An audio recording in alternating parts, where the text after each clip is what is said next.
The 17 Sustainable Development Goals were created in January of 2016 in hopes of having the goals met by 2030. They were a set of goals created by the United Nations focusing on working towards a more sustainable future on a global scale. The goals that I have chosen to focus on is number 14, Life Below Water, which focuses to conserve and sustainably use the ocean, seas, and marine resources for sustainable development.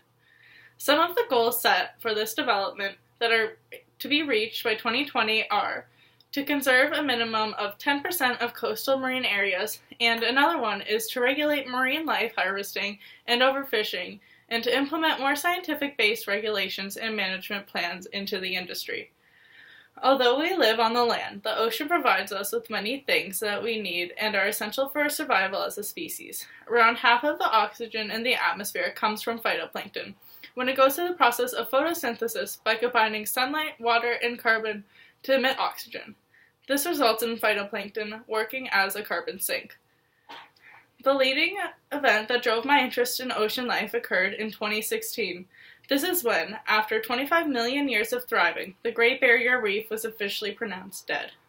The reef was considered the world's largest living thing, when in reality it was a thriving, vastly diverse ecosystem whose existence was based on the interdependence of the billions of organisms that called it home.